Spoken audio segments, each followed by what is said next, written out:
Sebagai seorang pemimpin tim, sudah menjadi tanggung jawabmu untuk mengangkat anggota lainnya. Kamu harus membuat mereka secara emosional.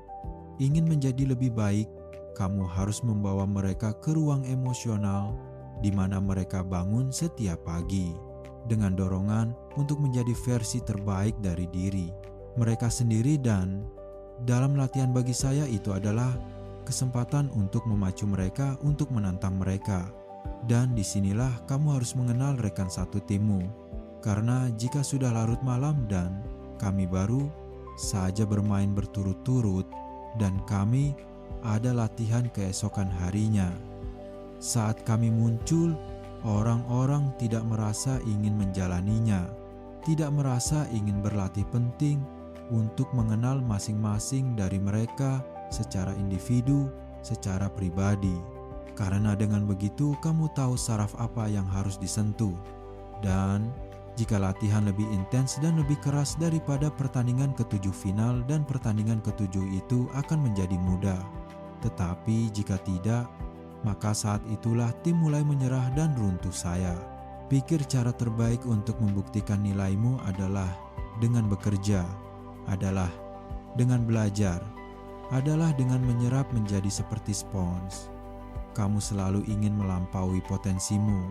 Kamu tahu, sekeras apapun kamu yakin, kamu bisa bekerja. Kamu bisa bekerja lebih keras dari itu, dan itulah yang saya coba lakukan ketika saya pertama kali masuk liga. Tetapi, kamu tahu bola basket adalah olahraga, kompetisi yang sangat langsung. Sifat kompetitif itu, etos kerja dan rasa ingin tahu. Karena saya mengajukan banyak pertanyaan, saya akan selalu duduk dan hanya bertanya tentang pertandingan tertentu. Yang saya pelajari saat tumbuh dewasa, apa yang sebenarnya terjadi di sana. Apa yang kamu rasakan di sana? Mengapa saya selalu bermimpi sebagai anak kecil bahwa kamu tahu adalah mungkin untuk mencetak 80 atau 90 atau 100 poin. Saya selalu seperti kamu punya mimpi. Terkadang kamu berbaring di tempat tidur dan kamu memvisualisasikan hal saya membayangkan bermain untuk Lakers dan saya membayangkan seperti apa seragamnya. Saya membayangkan apa yang akan kami mainkan dan bau arena dan segala macam hal. Dan saya akan melihat diri saya sendiri. Kamu tahu menjadi panas. Jadi kamu terus bermimpi dan bermimpi dan bermimpi. Sebelum saya tidur, saya seperti sudah mencetak 120 poin, kamu tahu, dan seterusnya. Jadi ketika kamu tumbuh dewasa, mengunduh itu ke dalam otakmu berulang-ulang. Dan kemudian, kamu tahu musim panas itu, saya melakukan 1000 tembakan sehari 1000. Bukan hanya tembakan, sembarang itu adalah tembakan yang kamu lihat. Dalam permainan itu ada tembakan khusus. Maksud saya itu keluar dari sudut, pergi ke posisi, pos gerakan kaki di pos keluar dari screen itu. Sangat spesifik. Jadi ketika kamu mengunduh itu ke dalam sistemmu dan kamu pergi ke lapangan, dan kamu hanya mengeksekusi hal-hal yang telah kamu lakukan ribuan kali sebelumnya, dan kamu memiliki mimpi itu, maka itu menjadi mungkin. Rudy adalah salah satu film favorit saya saat tumbuh dewasa. Setelah menonton film itu, saya jadi mengerti jika saya bisa bekerja sekeras itu, setiap hari diberkati dengan alat fisik yang saya miliki, akan jadi seperti apa karier saya. Dan saya membuat janji pada diri sendiri sejak hari itu bahwa saya akan bekerja sekeras itu setiap hari, sehingga ketika saya pensiun saya tidak memiliki penyesalan. Dan itu adalah hal yang paling penting bagi saya untuk tidak menyia-nyiakan peluang menjadi lebih baik setiap hari. Dan jika saya hidup dengan cara itu, maka seiring berjalannya waktu kamu tahu saya akan memiliki sesuatu yang indah. Itulah filosofi saya. Tampaknya cukup sederhana. Tetapi kamu tahu jika kamu menjalani hidupmu hanya untuk menjadi lebih baik. Setiap hari kamu melakukan itu selama 20 tahun, apa yang kamu miliki? Kamu tahu bola basket bagi saya adalah hal yang paling penting. Jadi semua yang saya lihat, entah itu acara TV, entah itu buku yang saya baca, orang-orang yang saya ajak bicara semuanya dilakukan untuk mencoba belajar bagaimana menjadi pemain bola basket yang lebih baik. Segalanya. Dan jadi, ketika kamu memiliki sudut pandang itu, maka secara harfiah dunia menjadi perpustakaanmu untuk membantumu menjadi lebih baik dalam keahlianmu. Pada usia 13 tahun saya memainkan permainan jangka panjang, karena permainan saya bukan tentang menjadi lebih baik darimu. Pada usia 13 tahun itu adalah untuk menjadi lebih baik darimu ketika taruhannya benar-benar dipertaruhkan.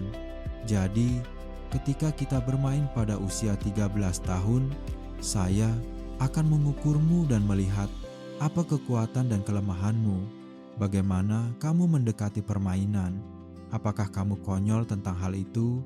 Apakah kamu bodoh tentang hal itu? Apakah kamu pandai dalam hal itu hanya karena kamu lebih besar dan lebih kuat dari orang lain? Benar. Atau apakah sebenarnya ada pemikiran dan keterampilan yang kamu masukkan ke dalamnya benar?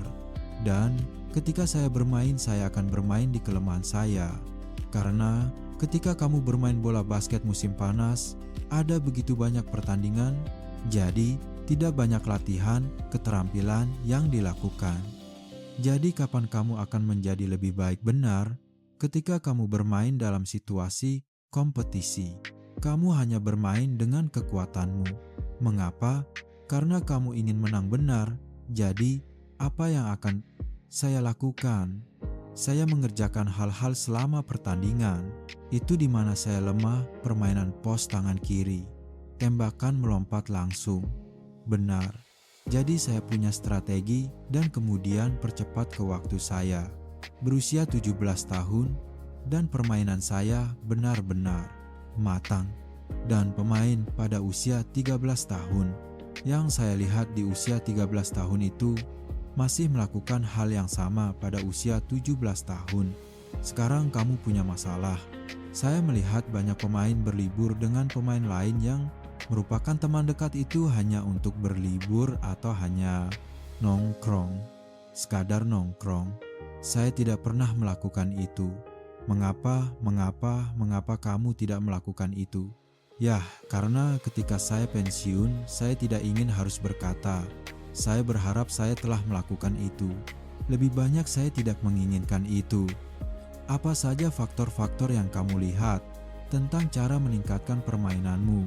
Musim demi musim permainan itu sendiri adalah jawaban yang rumit. Jadi ada hal-hal yang sangat taktis dalam hal gerakan, kaki dan geometri lapangan. Jadi kamu melihat lapangan dan melihat sudut 45 derajat bentuk lapangan itu dan bagaimana ia perlu beroperasi, itu satu komponen untuk itu. Jadi melihat titik-titik di lantai di mana kamu dapat meningkatkan efisiensimu. Benar, kamu bisa berada di sayap, tetapi ada titik tertentu di sayap yang meningkatkan sudutmu untuk menerobos ke keranjang. Benar, jadi hal semacam itu, gerakan kaki lawan melihat emosi, lawan kecenderungan mereka, kelemahan mereka dan semua hal.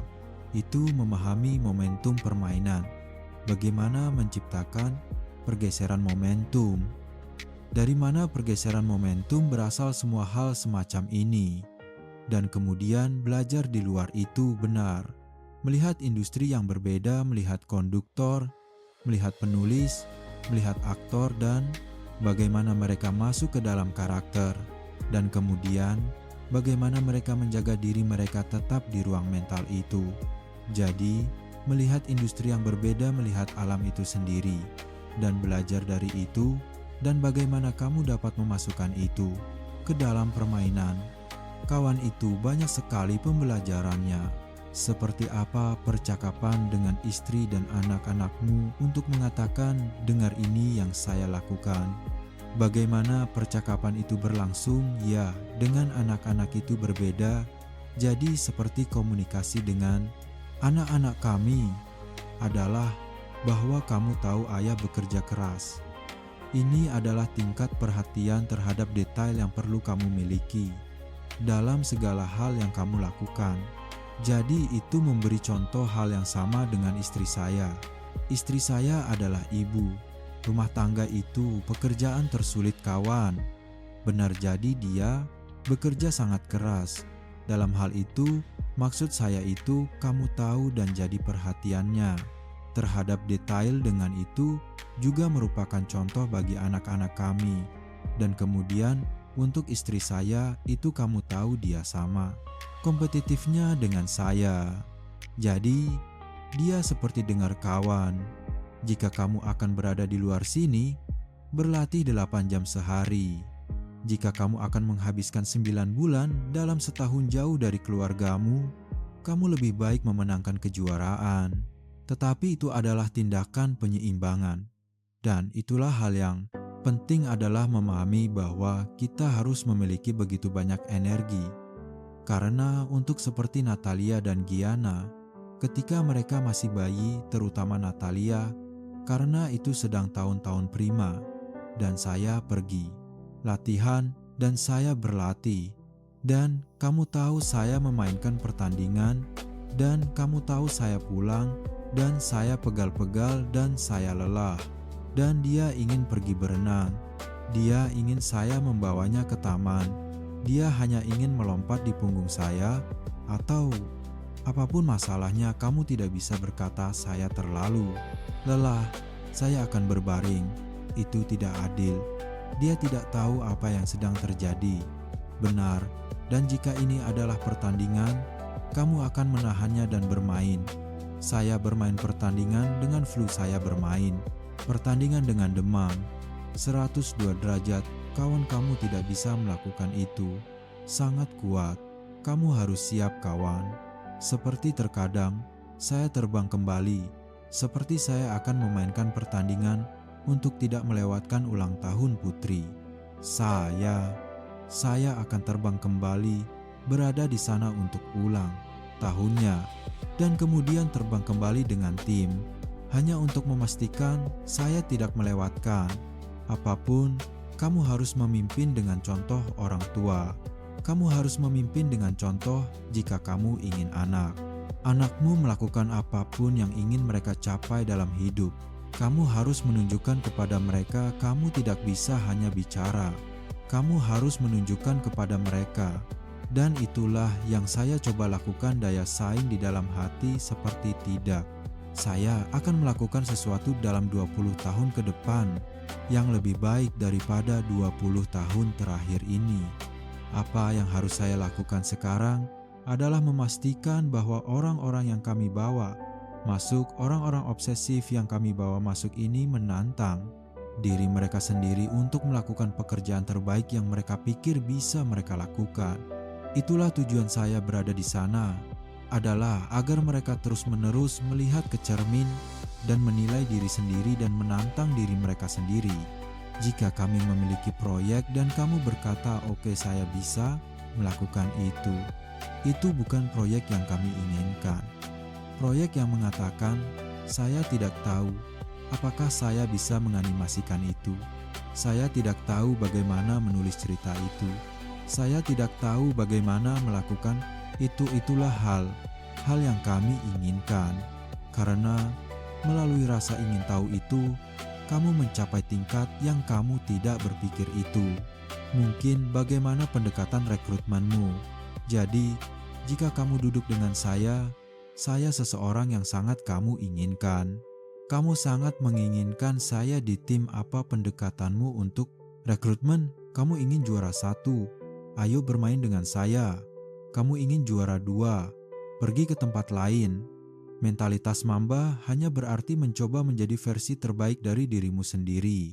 Itulah arti.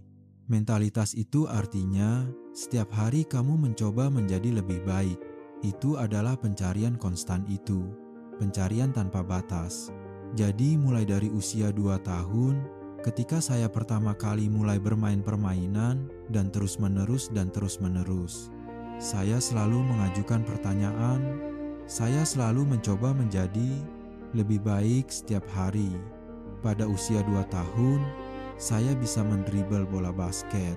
Saya bisa menembak bola basket di ring mainan di rumah, dan saya akan pergi latihan dengan ayah saya. Saya akan mengamati ayah. Saya duduk dan menonton pertandingan bersamanya. Saya terus-menerus mencari hal-hal untuk dipelajari. Saya sangat jeli.